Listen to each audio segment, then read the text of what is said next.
Entendes o que estás lendo?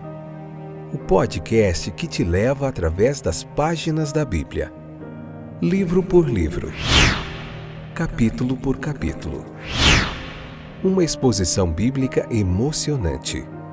Aperte os cintos e embarque comigo nesta viagem.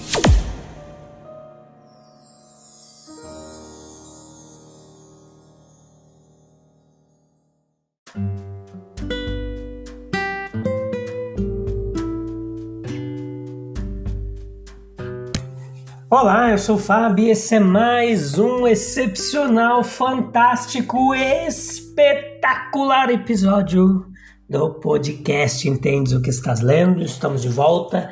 Até aqui o Senhor tem nos ajudado e daqui para frente Ele continuará nos ajudando. Acredite nisso, se agarre a isso e coloque a sua fé em prática em nome de Jesus. Hoje, Números capítulo 30, episódio de número 565, 7ª temporada, 7º livro da Bíblia, capítulo por capítulo, em vários países, vários distribuidores de podcast, Amazon Music, Apple Podcasts, Spotify e Google Podcasts, Deezer e tem mais um monte aí. Apple Podcasts, eu já não falei esse. Enfim, hoje a gente vai falar sobre a obrigação do voto solene, algo que ocorria ali naquele antigo Israel. Hoje nós não temos obrigação de voto solene nenhum, mas o princípio é interessante, o trato de Deus é interessante, o caráter de Deus revelado em cada parte das Escrituras é interessantíssimo. Tem princípios, tem padrões, tem doutrinas, tem teologia bíblica, história, arqueologia, tudo você encontra aqui no podcast, onde a gente está mais de 25 anos aprendendo, ensinando sobre o texto bíblico, e eu trago para cá toda essa bagagem para te ajudar a compreender mais o texto bíblico e o que é mais importante, que muita gente adora, sem você gastar um único centavo, a um toque no seu celular. E essa é a razão de que muitos desprezam o conteúdo gratuito e alguns passam a cobrar, mas a minha intenção aqui é que a gente faça a Bíblia inteirinha, capítulo por capítulo, sem nenhuma obrigação de você pagar por isso, porque a palavra de Deus e o conhecimento, sabedoria, tudo vem de Deus, e eu acho que tem que ser feito de forma gratuita, embora haverá formas de você poder assinar esse podcast, contribuir, se você quiser participar desse projeto, deste trabalho, mas é algo totalmente espontâneo, se Deus mover o seu coração aí para estar participando desse trabalho. Senão a gente continua junto aqui do jeito que der, tá bom? Vamos lá. A obrigação do voto solene, Números capítulo 30, versículo 1 e 2. Moisés não diz nada sobre certos votos serem certos ou serem errados. Isso não era necessário e apenas teria prejudicado o anúncio claro de que um voto, uma vez feito, não deveria ser levemente estimado. Mesmo as isenções de obrigação que Moisés menciona no restante do capítulo são aquelas causadas não por algo ilegal em relação ao assunto do voto, mas pelo fato de que ele procedeu de alguém que não era um agente suficientemente livre para fazer um voto. Era bastante evidente que um voto não deveria contradizer nenhum mandamento de Deus, isso é claro, nem infligir qualquer direito de outros homens. Deve estar dentro do domínio próprio do livre-arbítrio de um homem. Deve dizer respeito a coisas que ele realmente pode controlar. Foi isso que deu ao voto sua virtude e significado. Certas coisas foram ordenadas em relação às quais não havia escolha senão obediência, e fora deles ainda havia um grande campo, onde o israelita foi deixado sob o seu próprio controle. O uso que ele faria dessa liberdade seria obviamente um teste à sua própria disposição, que ele deveria manter-se claramente dentro da sua própria liberdade era algo que não precisava de insistência. Como então, meus queridos, a gente entende que o israelita fez um voto? Nós devemos lembrar que naquela época havia uma crença geral e prática no poder dos seres sobrenaturais para ajudar os homens. Os israelitas, que muitas vezes se encontravam incrédulos em Jeová, eles não careciam, portanto, de sentimentos religiosos, não. Quando perderam a fé no Deus de Israel, o lapso não foi para o ateísmo, mas para a idolatria. E assim, quando seus corações estavam fortemente fixados em algum objeto, eles não apenas se esforçavam e solicitavam a ajuda de outros, mas especialmente a ajuda de Jeová.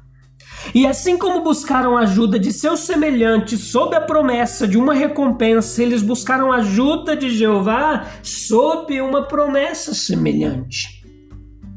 Sob a influência de certos desejos e sentimentos altamente agitados, todos os tipos de votos seriam feitos pelos israelitas, e alguns deles provavelmente muito difíceis de cumprir. Sem dúvida, não eram poucos os israelitas com um pouco do espírito de Balaque. Eles sentiram quão real era o poder de Jeová, e estando tão pouco familiarizados com seu caráter quanto Balaque, eles concluíram que o seu poder poderia ser garantido com a promessa de alguma consideração suficiente em troca. Veja, entre um povo não espiritual, cujas mentes estavam cheias de uma mistura de egoísmo e superstição, os votos, os seus juramentos, promessas assumiram o aspecto de uma transação comercial. A ajuda indispensável de Deus e como preço um retorno correspondente do homem. E com a ajuda de Deus exigiria um retorno muito maior do que a ajuda do homem. O voto comprometeria algo além do alcance normal de realização. Não podemos concluir que a petição relacionada com o voto foi muitas vezes atendida e que Deus, para seus próprios sábios propósitos, concedeu às pessoas os desejos de seus próprios corações, assim como fez com Ana. Nós sabemos como o desejo do coração de um homem, uma vez realizado, é muitas vezes considerado indigno do esforço. Assim, haveria uma forte tentação de negligenciar o cumprimento do voto. Olha só. Era um Deus invisível com quem era preciso lidar, e por mais pronto que o israelita estivesse para acreditar em Jeová, desde que fosse para sua própria vantagem, a fé nele, o medo dele, começariam a enfraquecer quando se tratasse de enfrentar o que se revelou um compromisso inútil. Mas o que é um voto ao Deus invisível? Posso negligenciá-lo impunemente. É o pensamento de um coração, de alguns dos corações israelitas. Mas a impunidade era uma ilusão. Deus havia marcado o voto com muito cuidado. E era menos prejudicial para um homem carregar algum fardo pesado e um grande obstáculo pendurado sobre ele todos os dias da sua vida do que a santidade do voto ou juramento ser menosprezada no menor grau que fosse. Então nós entramos em uma época em que os votos não são comumente feitos. A maioria daqueles cujos pensamentos estão cheios dos desejos dos seus próprios corações não acreditam no poder de Deus para ajudá-los. Os cristãos deveriam estar livres de tais desejos. Cabe a eles a oração: ó Deus, concede ao teu povo que eles amem o que ordenas e desejem o que prometes. Mas embora os cristãos modernos possam não ter os mesmos incentivos para fazer votos que os antigos israelitas, ainda existem certos tipos de princípios e deveres subjacentes a este mandamento de Moisés que merecem a minha e a sua cuidadosa atenção. Considere bem os grandes projetos e as visões dominantes da sua vida. Entre apenas empreendimentos que não apenas estejam de acordo com a vontade de Deus, mas brotem da vontade de Deus. Nada realmente está de acordo com a vontade de Deus, exceto o que brota do Espírito de Deus.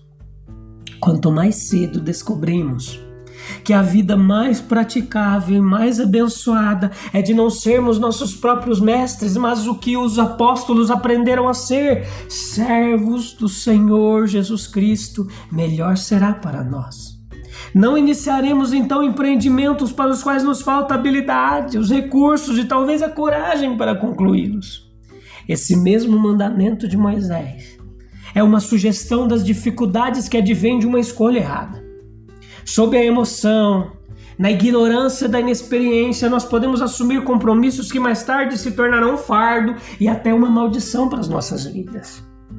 Meus queridos, considere onde realmente consiste o mal de um juramento quebrado. Não suponha que Deus considere pior violar um voto ou juramento do que violar qualquer outra promessa. A verdade, pela verdade, é algo sagrado aos olhos de Deus.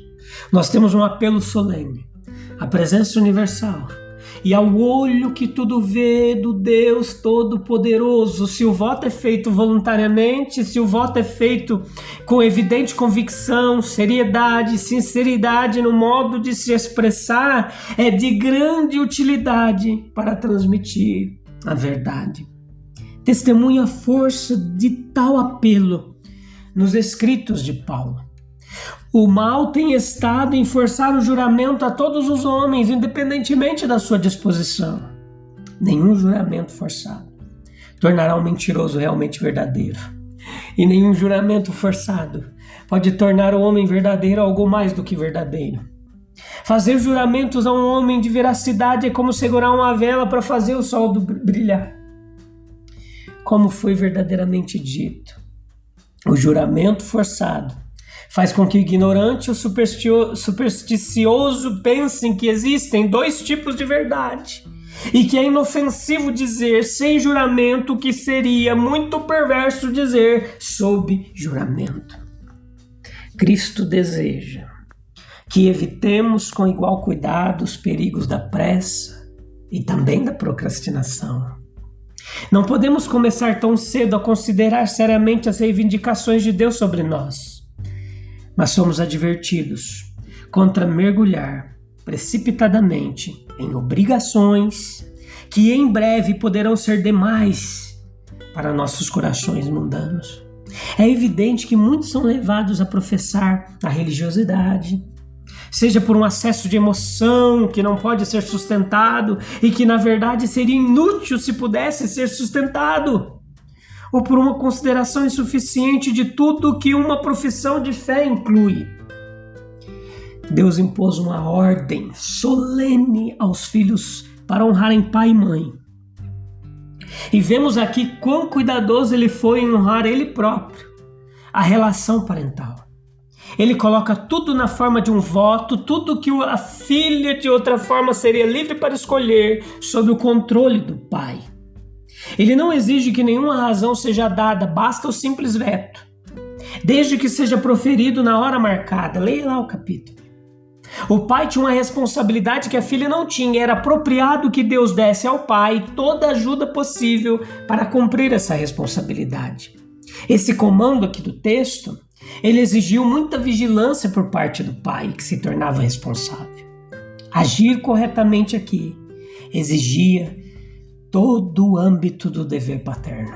O pai não tinha permissão para dizer que o voto da filha não era da sua conta. Ele próprio poderia não ser uma pessoa que faz votos e, portanto, não estava sob a tentação de negligenciar um voto que provavelmente não faria. Olha só.